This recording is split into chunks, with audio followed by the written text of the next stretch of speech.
There is one other participant in the conference. Recording did not start because your storage is full. Please log in and delete recordings or purchase more storage from your account. All participants are muted and they can unmute themselves. All participants are muted and they can unmute themselves. ओम नमोर्यंताणम नमो सिद्धाणम नमो आयर्याणम नमो वज्रायाणम नमो लोहे सव्व साहुणम मंगलम भगवान वीरो मंगलम गौतमो गणी मंगलम कुंद कुंदार्यो जैनधर्मोस्तु मंगलम। ओंकार बिंदु संयुक्तम नित्यं जायन्ति योगिनो कामदं मोक्षदं चैव ओंकाराय नमो नमः। अहोपकार जिनवर्नो कुंदनो ध्वनि दिव्यनो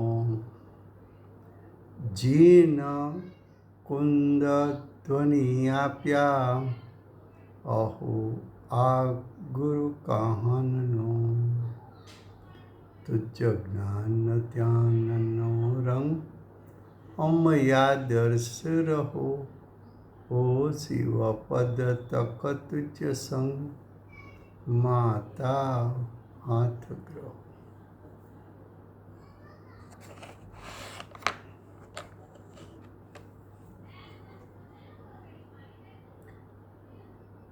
ये समयसार नाम का परम अध्यात्म शास्त्र है। आचार्य भगवान ने मांगलिक करके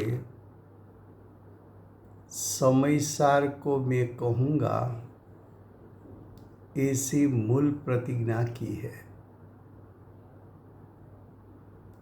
समयसार का अर्थ है 6 द्रव्यों में सारभूत ऐसा जीव और जीव में सारभूत ऐसा आत्मा का त्रिकाल शुद्ध स्वभाव, उसको दिखाने की प्रतिज्ञा आचार्य भगवान ने की है। जो आत्मा स्वभाव से परिपूर्ण शुद्ध है, फिर भी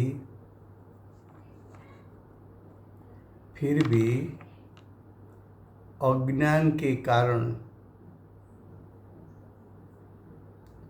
मोह राग द्वेष परिणाम का कर्ता बनता है। ऐसा जो अज्ञानी का कर्ता कर्म संबंध है, ये बात को समझाने के लिए आचार्य भगवान ने दूसरा अधिकार कर्ता कर्म अधिकार की रचना की है। कर्ता कर्म अधिकार में 93 गाथा चलती है। 93 गाथा का मूल विषय है कि ज्ञान से यानी सम्यक ज्ञान से कर्म यानी रागादि परिणाम उत्पन्न होते नहीं है। ज्ञानी को रागादि परिणाम की उत्पत्ति नहीं है। ये 93 गाथा का मूल विषय है। फिर से गुजराती में आचार्य भगवंते માંગલિક કરીને સમયસારને કહેવાની પ્રતિજ્ઞા કરી છે. આચાર્ય ભગવાન સમયસારનો અર્થ કરે છે કે 6 દ્રવ્યમાં સારભૂત એવો જીવ એને સમયસાર કહ્યો. અને પછી ફરી પાછું કહ્યું કે જીવમાં સારભૂત એવો જીવનો ત્રિકાળ પરિપૂર્ણ શુદ્ધ સ્વભાવ, જ્ઞાયક સ્વભાવ, ધ્રુવ સ્વભાવ, એ ધ્રુવ સ્વભાવ છે. એ ધ્રુવ સ્વભાવ એને આચાર્ય ભગવાન સમયસાર કહે છે. આત્મા સ્વભાવથી શુદ્ધ હોવા છતાં અજ્ઞાનને કારણે મોહ, રાગ, દ્વેષ, મિથ્યાત્વ, અજ્ઞાન, અવિરતિ ભાવનો કર્તા થાય છે. તો અજ્ઞાની કર્તા,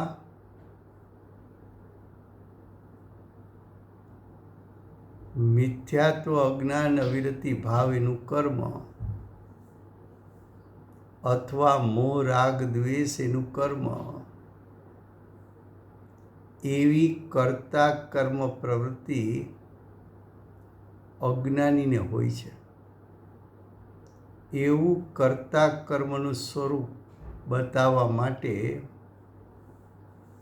આચાર્ય ભગવંતે બીજો અધિકાર, કર્તા કર્મ અધિકારની રચના કરી છે. એ કર્તા કર્મ અધિકારમાં 93 ગાથા 93 ચાલે છે. 93 ગાથાનો મૂળ વિષય છે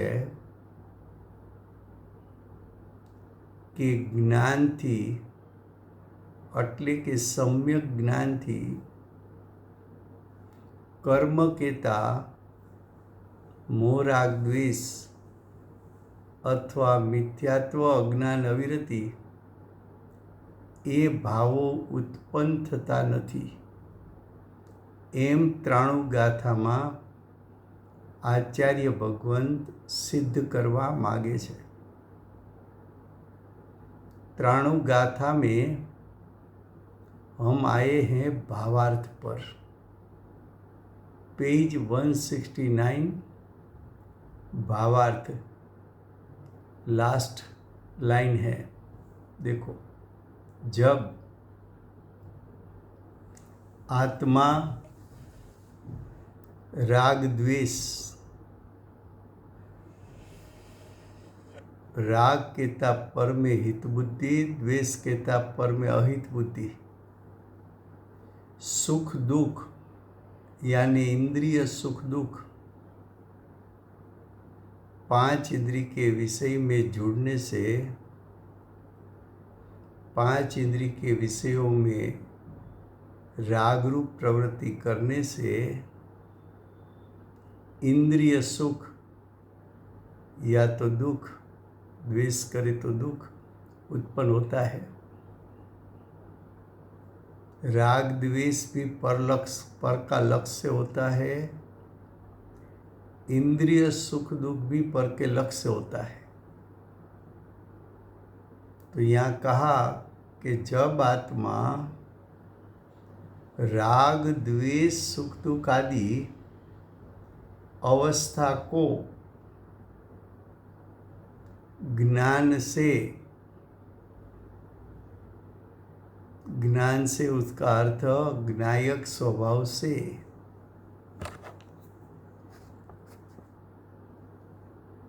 ज्ञायक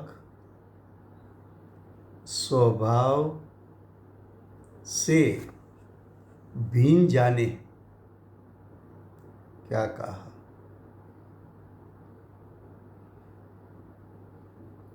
आत्मा में पर्याय में छुपा हुआ एक त्रिकाल परिपूर्ण ज्ञायक स्वभाव है। ज्ञायक स्वभाव अतीन्द्रिय ज्ञान, अतीन्द्रिय सुख, स्वभाव का पिंड। ज्ञायक स्वभाव में से सादी अनंत काल परिपूर्ण ज्ञान, परिपूर्ण सुख प्रगट प्रति समय हो सके, ऐसा शक्ति रूप सामर्थ्य वाला ज्ञायक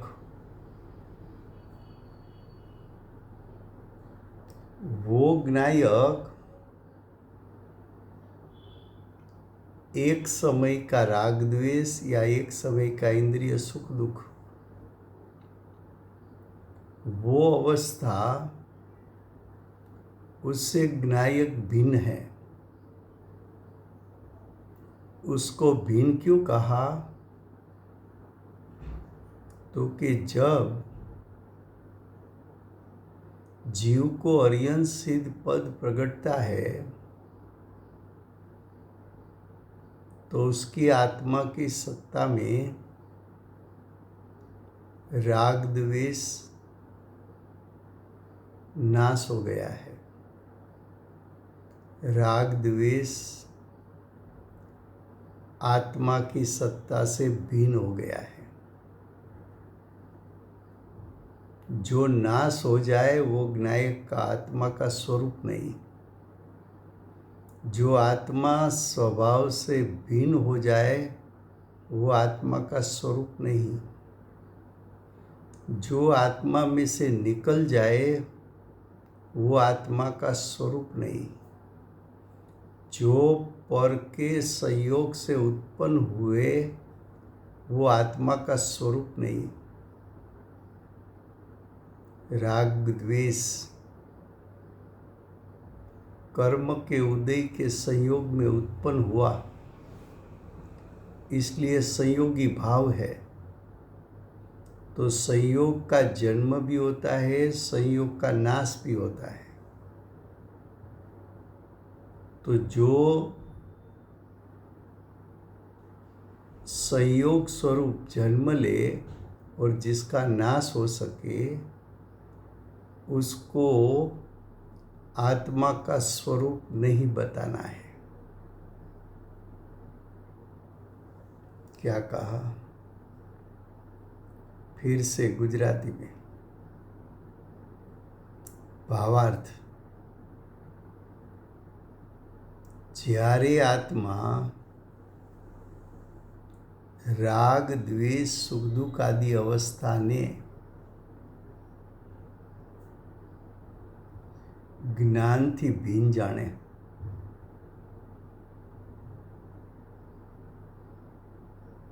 જ્ઞાન की अवस्था એ તો જ્ઞાયક સાથે અભેદ છે। જ્ઞાનની અવસ્થા રાગાદિ પરિણામથી ભિન્ન છે।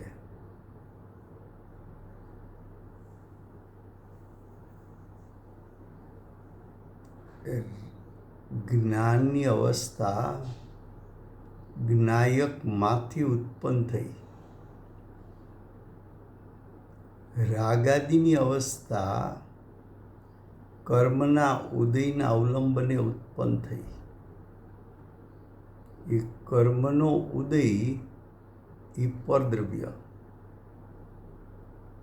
પરના લક્ષ્ય ઉત્પન્ન થયેલું બધું પર।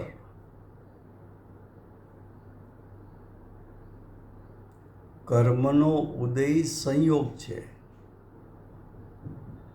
સંયોગમાં જોડાવાથી સંયોગી ભાવની ઉત્પત્તિ થઈ। તો જેનો સંયોગ થાય એનો વિયોગ છે, એ આત્માનું અસલ સ્વરૂપ નથી। જ્ઞાયક સ્વભાવને અનુસરીને પરિણમતું જ્ઞાન એવા સમ્યક જ્ઞાનને જ જ્ઞાન કહ્યું. એ જે જ્ઞાન છે, સમ્યક જ્ઞાન છે,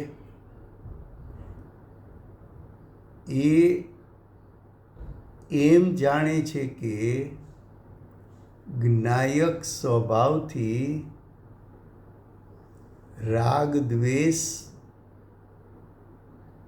એટલે કે પૂતગલના પરિણામ, એટલે કે સંયોગી પરિણામ, એટલે કે મહેમાન જ્ઞાયકથી ભિન્ન છે. અને ઇન્દ્રિય સુખ દુઃખ પરના લક્ષ્ય ઉત્પન્ન થયું હોવાથી પર છે. એ સુખ દુઃખ પણ જ્ઞાયક સ્વભાવથી ભિન્ન છે. આવું જ્ઞાન જાણે. મોહ રાગ દ્વેષ છે માટે જ્ઞાન જાણે એમ નથી. જ્ઞાનનો સ્વભાવ જ જાણવાનો છે. પર છે માટે જાણે છે એવી અપેક્ષા નથી.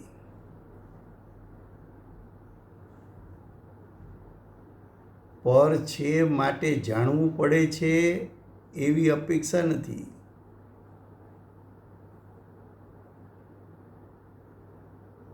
જેમ દીપક સ્વભાવથી પ્રકાશમાન છે, એ પ્રકાશમાં કયો પદાર્થ પ્રકાશિત થાય છે એની સાથે દીપકને નિસ્બત નથી.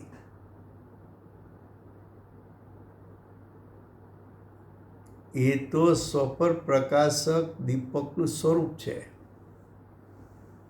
દીપકનો સ્વ અને પરને પ્રકાશવું એ સ્વભાવ છે. એમાં કોણ પ્રકાશે છે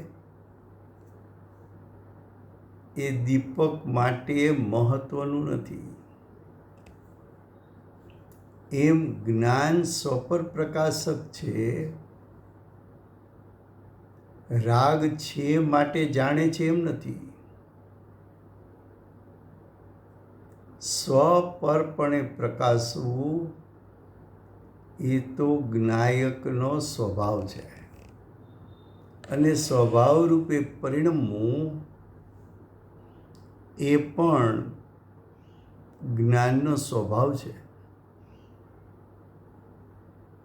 તો અહીંયા કહે છે કે જ્ઞાનથી એટલે કે સ્વપર પ્રકાશક જ્ઞાનથી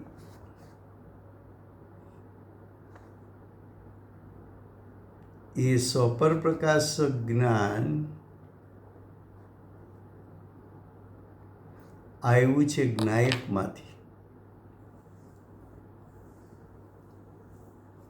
જ્ઞાનની પર્યાય પણ રાગ દ્વેષથી ભિન્ન. રાગ દ્વેષ એ વિકાર છે, વિભાવ છે. એ વિકાર વિભાવ જ્ઞાનની પર્યાયને વિકારી કે વિભાવરૂપ કરી શકતી નથી. અને એ જ્ઞાનની પર્યાય જ્ઞાયકમાંથી આવી. એ જ્ઞાયક પણ રાગ દ્વેષ આદિ પરિણામથી ભિન્ન છે, સુખ દુઃખના પરિણામથી ભિન્ન છે.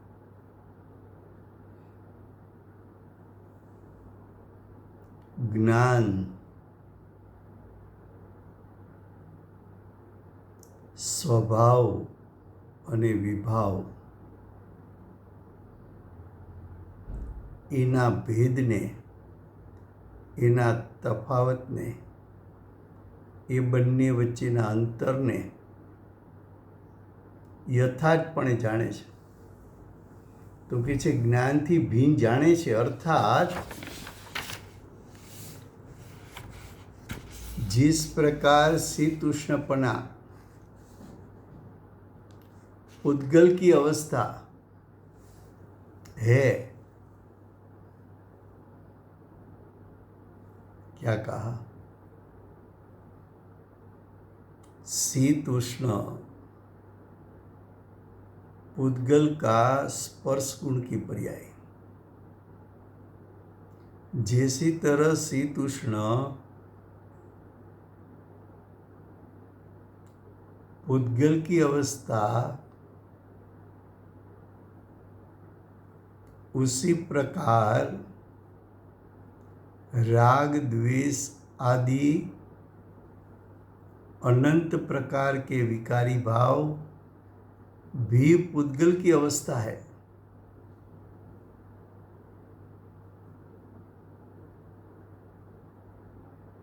पानी उष्ण हुआ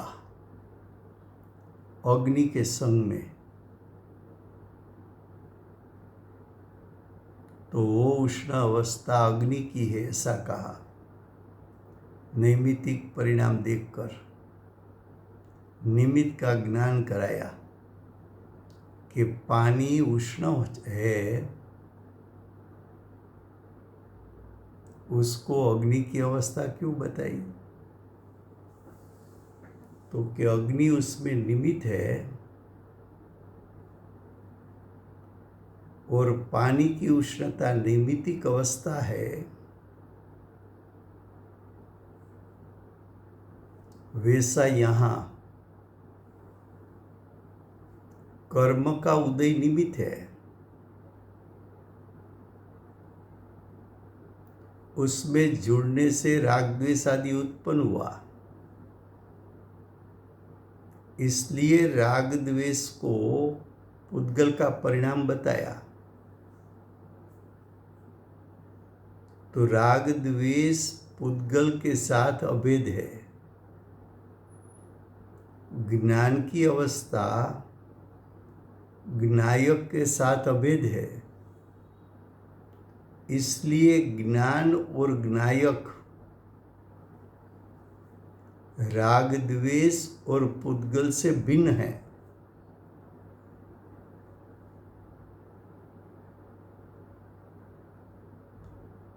ऐसा जब भेद ज्ञान होता है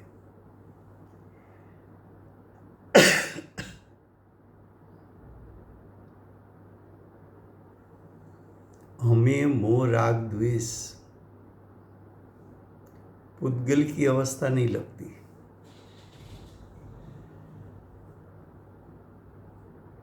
हमें तो मोह राग द्वेष जीव की अवस्था लगती है। क्यों?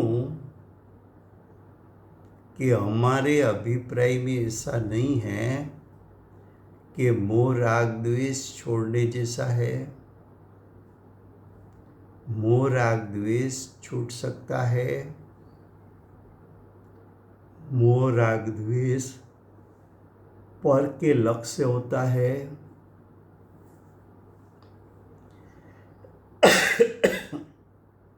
ऐसा हमारे भाव में नहीं है।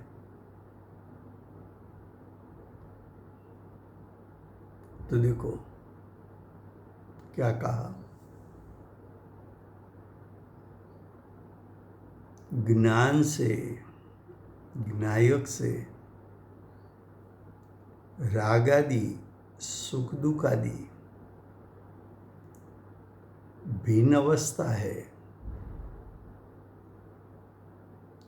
ऐसा भेद ज्ञान उसको कहते हैं कि जो स्व को स्वपने जाने, रागादि को परपने जाने और दोनों के बीच में भिन्नता है, ऐसा ज्ञान करके जो ज्ञान रागादि का लक्ष्य छोड़ दे और ज्ञायक स्वभाव का लक्ष्य कर ले, ऐसा ज्ञान को, ऐसे ज्ञान रूप परिणाम को भेद ज्ञान सम्यक ज्ञान कहने में आता है।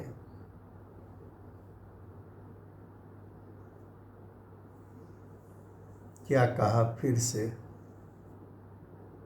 गुजराती में?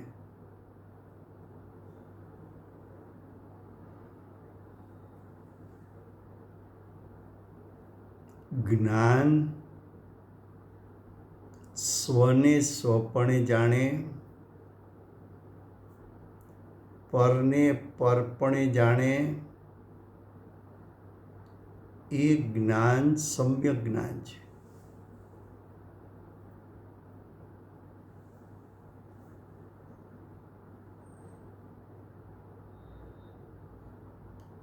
જ્ઞાન જ્ઞાયકને જ્ઞાયકપણે જાણે, રાગાદી પરિણામને વિકાર વિભાવ પૂતગલના પરિણામ રૂપે જાણે, એ જ્ઞાન સ્વપરને જાણીને રાગાદી પૂતગલમય પરિણામનું લક્ષ છોડે, જ્ઞાયક સ્વભાવનું લક્ષ કરી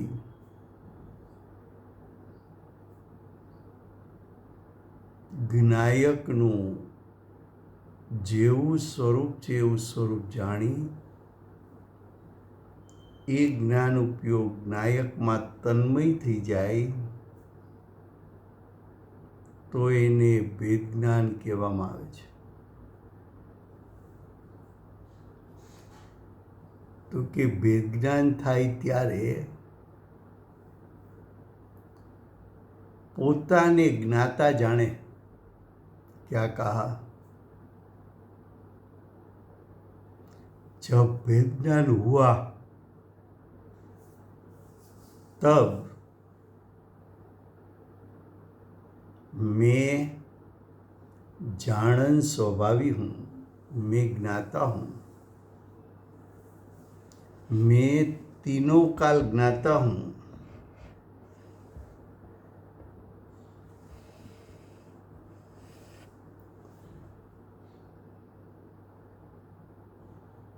जब मैं ज्ञाता हूँ ऐसा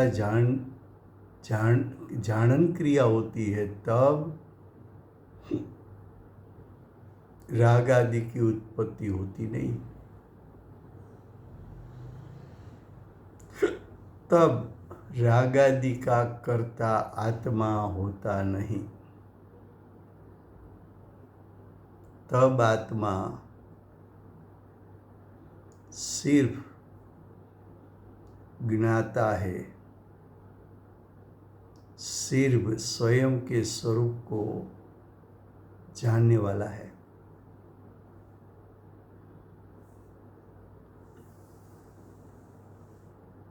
क्या कहा? જ્યારે ભેદ જ્ઞાન થાય ત્યારે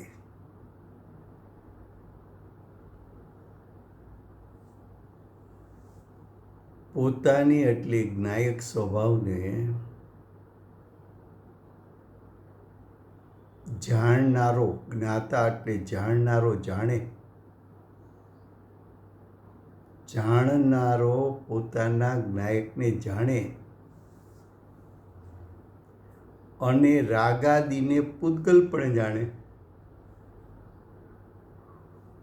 તો બંનેને જેમ છે તેમ જાણ્યા. આત્મ સ્વભાવને પણ જાણ્યો, આત્મ સ્વભાવને આત્મ સ્વભાવપણે જાણ્યો, રાગાદીને વિભાવ રૂપે જાણ્યા. આવું સ્વપરનું યથાર્થ જ્ઞાન થયું ત્યારે રાગાદીનો કરતા આત્મા થતો નથી, જ્ઞાતા જ રહે છે. ચતુર્થ ગુણસ્થાન વર્તી સમ્યક દ્રષ્ટિ હોય,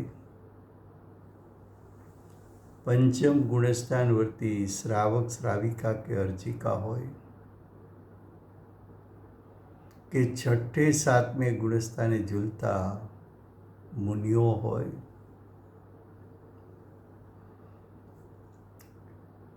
એમની દશામાં પણ ચારિત્ર મોહ એટલે કે ચારિત્રના દોષરૂપ રાગાદી પરિણામ તો ઉત્પન્ન થાય છે, પણ સમ્યક દ્રષ્ટિ શ્રાવક અને મુનિ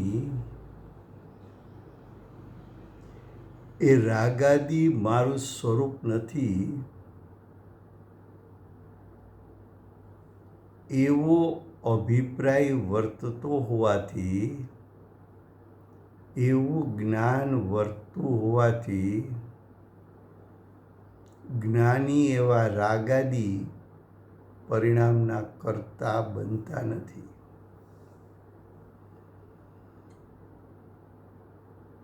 રાગાદિના પરિણામને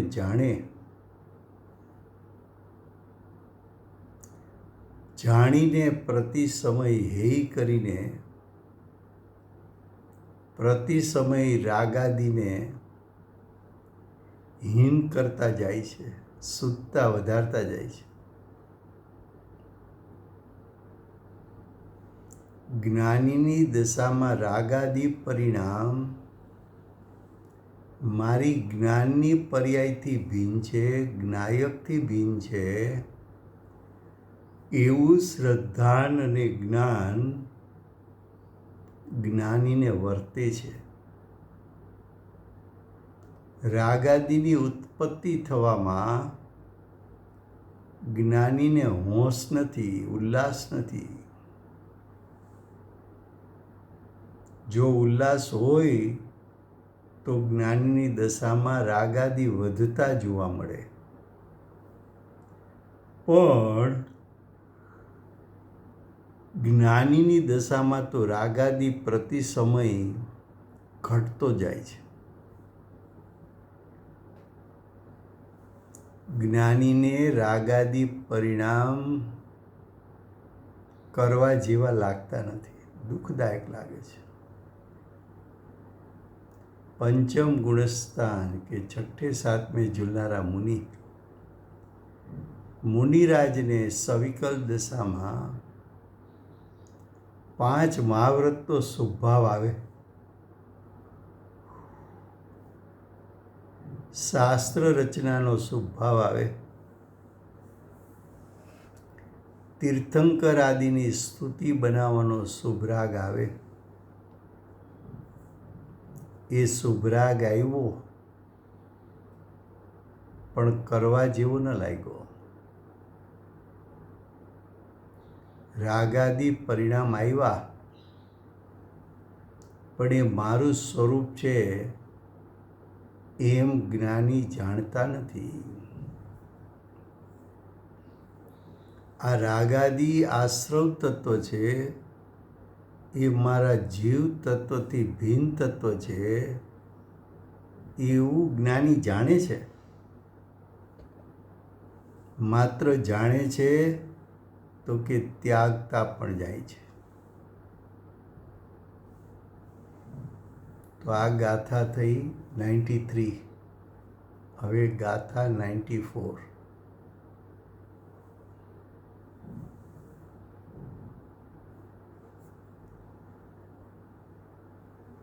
આગલી ગાથામાં 93 ગાથામાં એમ કહું હતું કે જ્ઞાની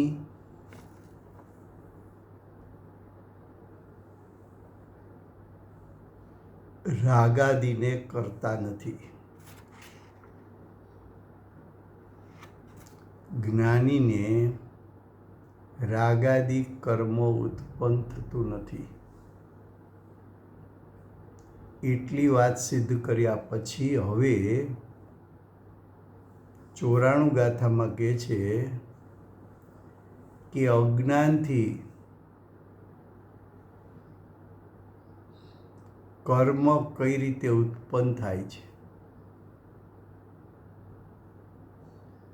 पूर्व गाथा में ऐसा सिद्ध किया था कि ज्ञान से कर्म यानी राग आदि की उत्पत्ति होती नहीं है। ये बात तो अगली गाथा में सिद्ध की।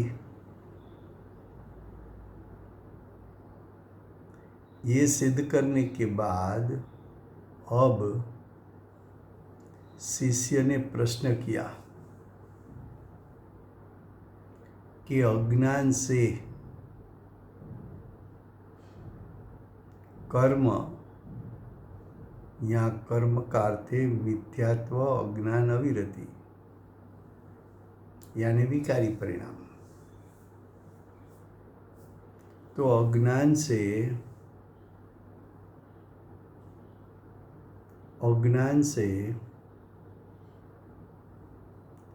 कर्म किस प्रकार से उत्पन्न होता है? अज्ञान से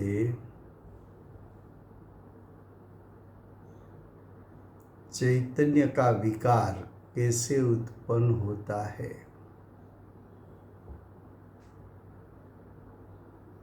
अज्ञान से मिथ्यात्व, अज्ञान, अविरति भाव कैसे उत्पन्न होता है? ऐसा शिष्य का प्रश्न है।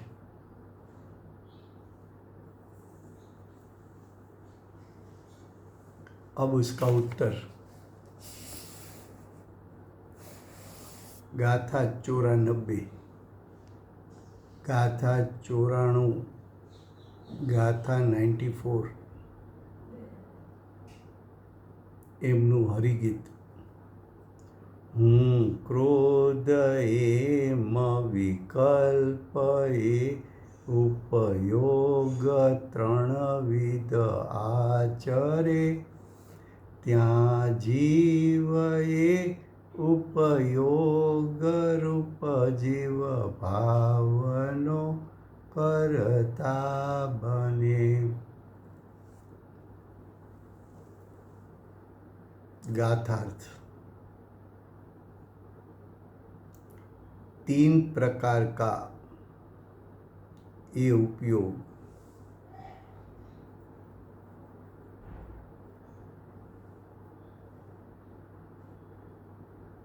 तीन प्रकार का उपयोग, उसका अर्थ टीका में किया है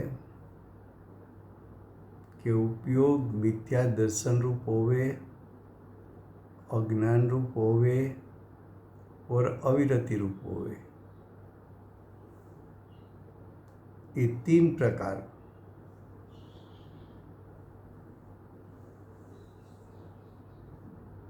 क्या कहा?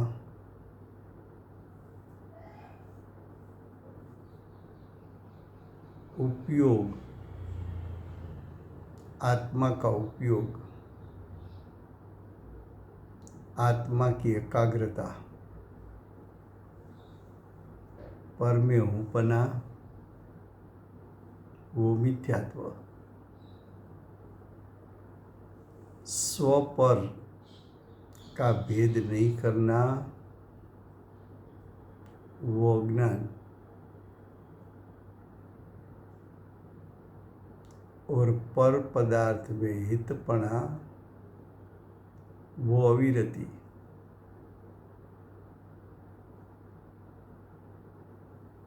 ये 3 परिणाम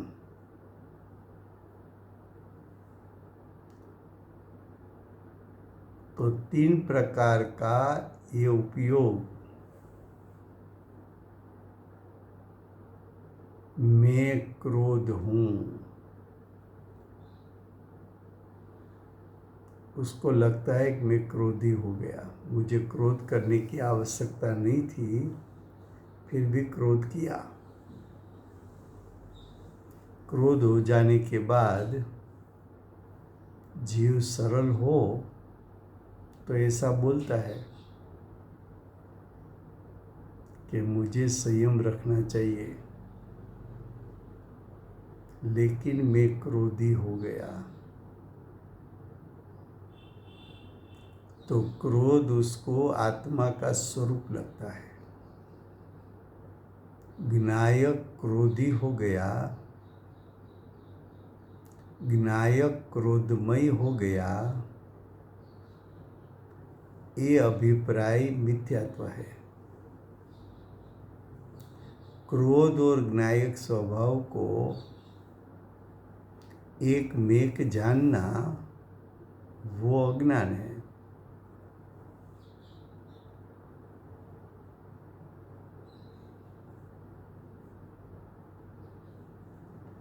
और क्रोध में ठीकपना लगना वो अविरति भाव है। मैंने क्रोध किया, इसमें मैंने क्या गलती की, कभी कभी लोग बोलते हैं। उसको तो 2 शब्द कहना ही चाहिए, नहीं तो वो समझेगा ही नहीं।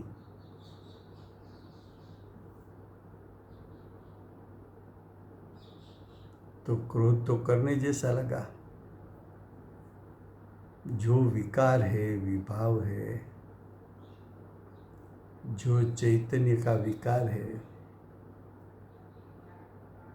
जो छोड़ने जैसी चीज है, जो है ही करने जैसी है,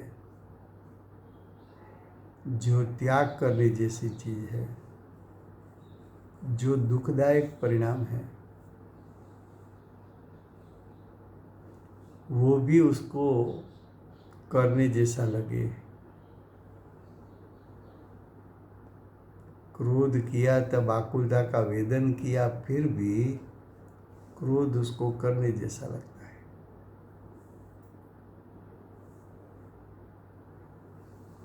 फिर से गाथार्थ।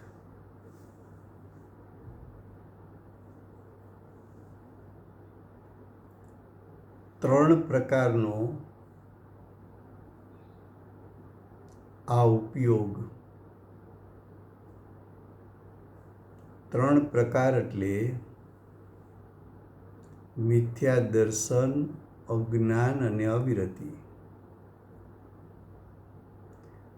મિથ્યા દર્શન એટલે મિથ્યાત્વ, અજ્ઞાન એટલે મિથ્યા જ્ઞાન, અવિરતિ એટલે મિથ્યા ચારિત્ર.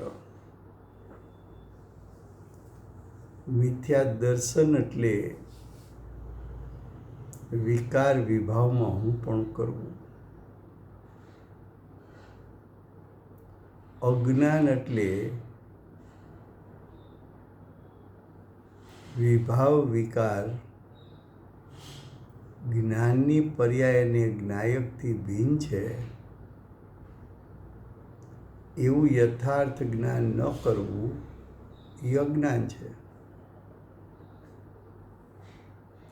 અને ક્રોધાદિ વિકારી પરિણામ કરવા જેવા લાગવા એ મિથ્યા ચારિત્ર એટલે અવિરતિ રૂપ ભાવ છે.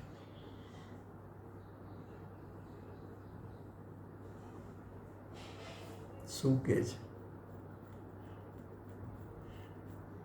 આ 3 પ્રકારનો આ ઉપયોગ હું ક્રોધ છું,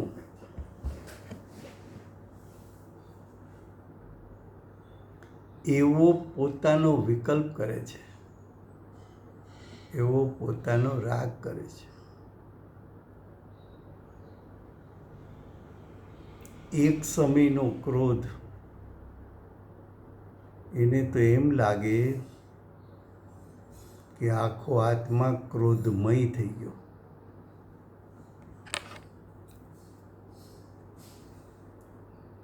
વિકાર વિભાવ આત્માનો સ્વભાવ થઈ શકતો નથી.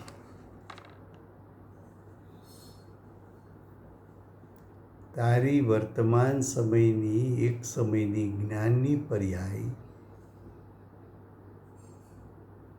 એ પણ ક્રોધરૂપે થતી નથી. કારણ કે જ્ઞાનની પર્યાય એ સ્વભાવનો અંશ છે અને ક્રોધ વિભાવનો અંશ છે. એક સ્વભાવ બીજો વિભાવ, એક સ્વભાવ બીજો વિકાર. સ્વભાવ અને વિકાર એક ક્યાંથી હોય?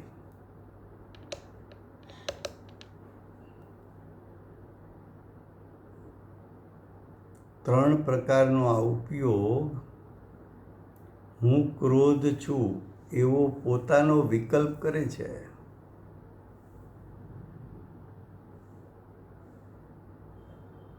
હું ક્રોધ છું એવી માન્યતા, એને કારણે મિથ્યાત્વ ઉત્પન્ન થયું. ક્રોધ આત્મ સ્વભાવથી ભિન્ન છે એવું ભેદ જ્ઞાન ન કર્યું એટલે અજ્ઞાન ઉત્પન્ન થયું. અને એ ક્રોધ કરવા જેવો લાગ્યો તો એના પ્રત્યે રાગ થયો. એ અવિરતી ભાવ છે. તો કહે છે કે આ ત્રણ પ્રકારનો આ ઉપયોગ હું ક્રોધ છું એવો પોતાનો વિકલ્પ, પોતાનો રાગ ઉત્પન્ન કરે છે. તેથી આત્મા તે ઉપયોગરૂપ એટલે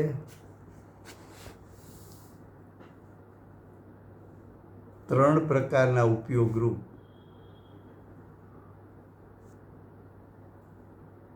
ત્રણ પ્રકારનો ઉપયોગ એટલે મિથ્યાત્વ, અજ્ઞાન અને અવિરતી ભાવ.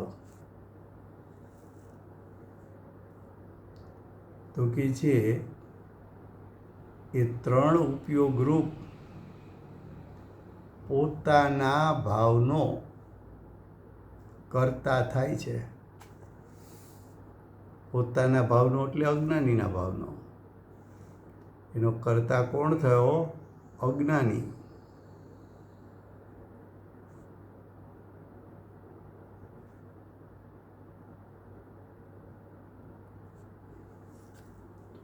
શિષ્યએ પ્રશ્ન એમ કર્યો હતો કે અજ્ઞાનથી કર્મ કઈ રીતે ઉત્પન્ન થાય?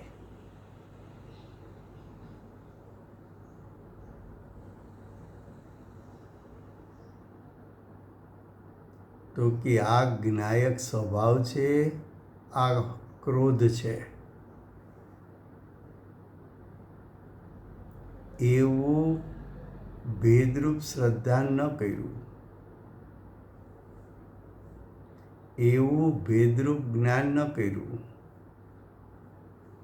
એવું ભેદરૂપ આચરણ પણ ન કર્યું. ભેદરૂપ શ્રદ્ધા ન કર્યું તો મિથ્યાત્વ ઉત્પન્ન થયું. ભેદરૂપ જ્ઞાન ન કર્યું તો અજ્ઞાન ઉત્પન્ન થયું. અને ભેદરૂપ આચરણ ન કર્યું તો અવિરતી ભાવ ઉત્પન્ન થયો.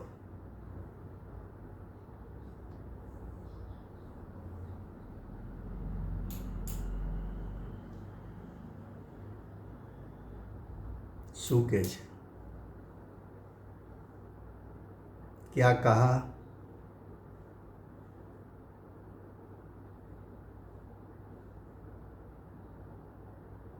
अज्ञानी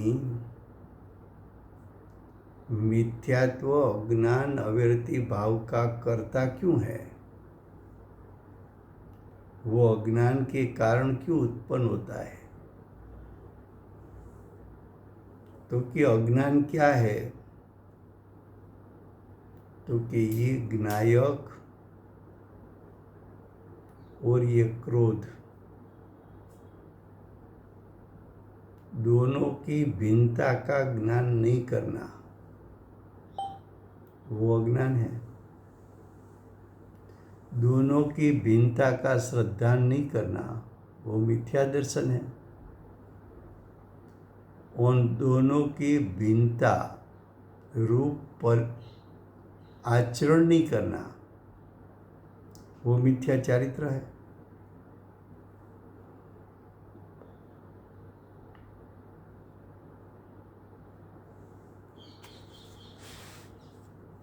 तो अज्ञानी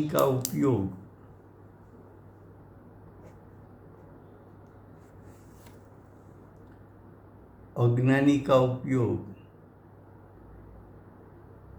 मिथ्यात्व राग द्वेष सहित उत्पन्न हुआ और वो उपयोग में विवेक नहीं, तो अज्ञान रूप उपयोग मिथ्यात्व रागादि रूप होकर परिणमन किया।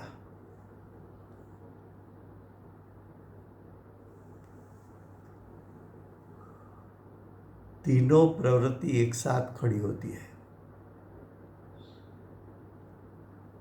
तीनों एक साथ क्यों उत्पन्न होती है? तो कि आत्मा के अनंत अनंत गुण एक साथ है और अनंत अनंत गुण प्रति समय परिणमन करता है। जब ज्ञान ने स्वपर का विवेक नहीं किया, उसी समय श्रद्धा गुण ने स्व को स्वपने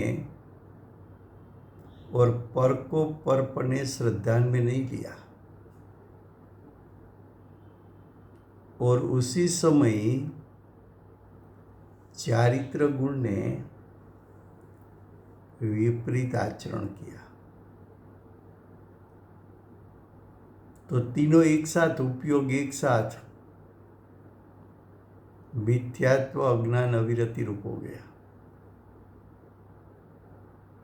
इस सब की उत्पत्ति किस में से हुई? तो क्या अज्ञान में से उत्पन्न हुई।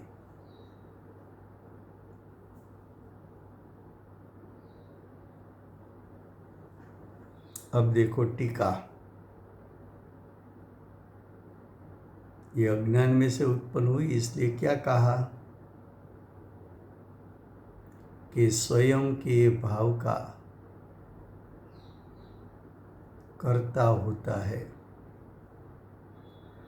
तो अज्ञानी स्वयं के भाव का कर्ता होता है। तो अज्ञानी ने तो कौन सा भाव किया? तो कि मिथ्यात्व अज्ञान अविरति, ये तीनों भाव का कर्ता अज्ञानी है।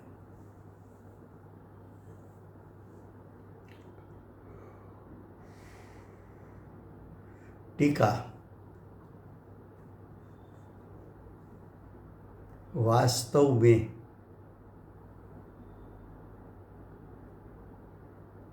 ये सामान्यपणे अज्ञान रूप ऐसा जो मिथ्या दर्शन अज्ञान अविरति रूप तीन प्रकार का स्विकार, विकार के साथ चैतन्य परिणाम। देखो अगली गाथा तक ये सब भाव को पुद्गल का परिणाम बताया था।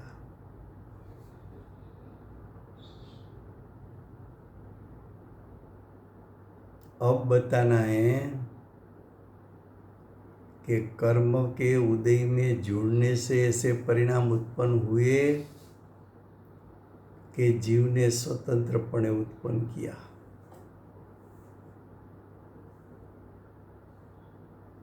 देखो क्या लिखा है, तीन प्रकार का स्विकार चैतन्य परिणाम। तो यहाँ मिथ्यात्व अज्ञान अविरति स्विकार, तीनों को विकारी परिणाम बताया। मिथ्यात्व अज्ञान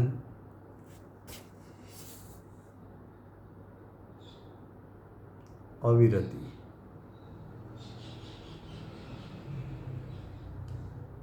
ये स्विकार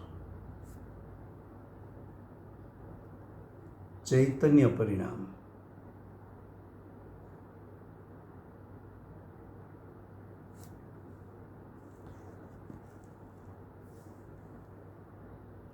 तीन प्रकार के स्वीकार चैतन्य परिणाम वो पर का और स्व का अविशेष दर्शन से, अविशेष का अर्थ है अभेद एकाकार,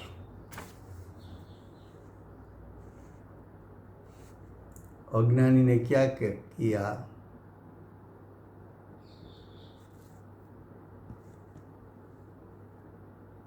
कि पर और स्व दोनों एकाकार है ऐसा श्रद्धा न,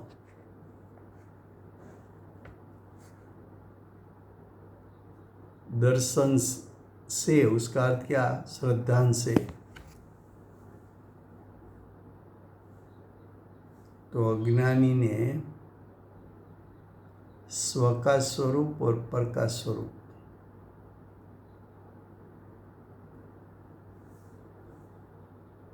दोनों को एकाकार श्रद्धा में लिया, जैसे कि हमें शरीर चेतन बनता लगता है। शरीर चेतन बनता है कि आत्मा चेतन बनता है? राग आदि परिणाम हमें चेतन बनता लगता है। राग आदि परिणाम चैतन्य स्वभाव में से उत्पन्न हुआ है कि कर्म के उदय के लक्ष्य से उत्पन्न हुआ है?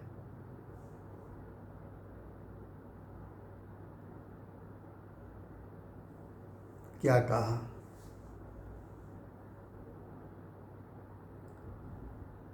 पर का और स्व का अभेद दर्शन से, स्व और पर का अभेद श्रद्धान से। पहले ये श्रद्धान की बात बताई, अब उसको पढ़ना है इस प्रकार। पर और स्व का अविशेष ज्ञान से, अविशेष यानी एकाकार ज्ञान से, ज्ञान ने स्व पर को भिन्न नहीं पाड़ा। मैं मनुष्य हूँ,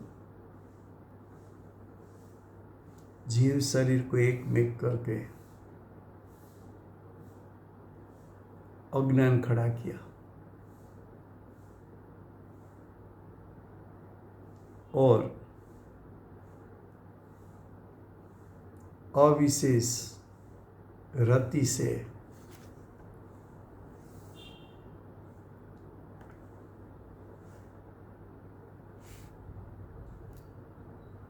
रति यानी उसके साथ जो राग उत्पन्न हुआ, प्रीति उत्पन्न हुई पर के प्रति। रति यानी प्रीति,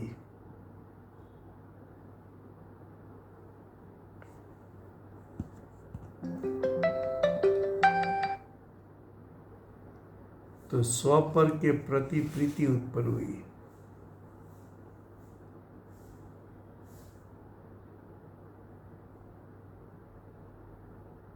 जब प्रीति उत्पन्न हुई, राग उत्पन्न हुआ, तो ये स्व और ये पर, इस आचरण में भी भिन्नता का भान नहीं रहा, भिन्नता का भान नहीं रहा। तो ये दर्शन यानी मिथ्या दर्शन, ज्ञान यानी मिथ्या ज्ञान, रति यानी मिथ्या चारित्र, दर्शन यानी मिथ्या दर्शन, मिथ्यात्व, ज्ञान यानी अज्ञान, रति यानी अविरति।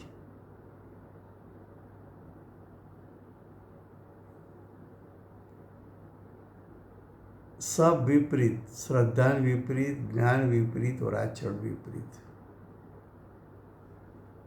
उसका विस्तार कल चलेगा, समय हुआ है। वर्तमान 24 आखिरी तीर्थंकर बाल ब्रह्मचारी महावीर भगवानનો જય। મહાવિદ્ય ક્ષેત્રે બિરાજતા પ્રથમ તીર્થંકર ધર્મ ધુરંધર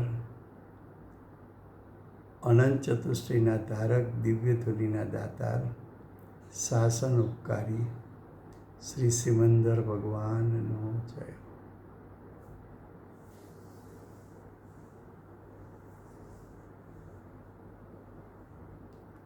કડીકાળ સર્વજ્ઞ કેવળ જ્ઞાની તળેટીમાં બેઠેલા મા સમર્થાચાર્ય ભગવત શ્રી કુંદકુંદાચાર્ય દેવનો જય।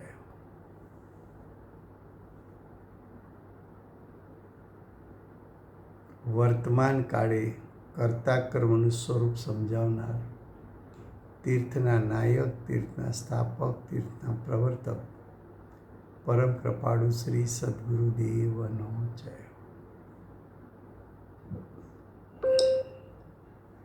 પૂજ્ય ગુરુદેવના ભવોનો મહિમા બતાવનાર સ્વાનુભવ યુક્ત, જાતિસ્મરણ જ્ઞાનયુક્ત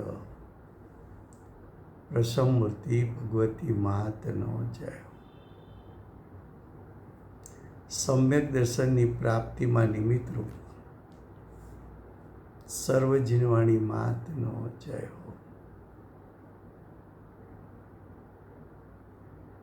પૂજ્ય ગુરુદેવ માતાજીની સાધના ભૂમિ સુવર્ણપુરી ધામનો જય હો।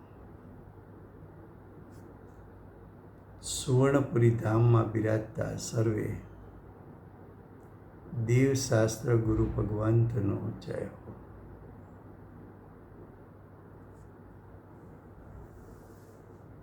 વર્તમાન ગુરુ અને ભવિષ્યના તીર્થંકર શ્રી સૂર્યકીર્તિ ભગવાનનો જય હો। શ્રી સૂર્યકીર્તિ ભગવાનના સમવસરણના મુખ્ય ગણધર દેવેન્દ્ર કીર્તિનાથ ભગવાનનો જય હો।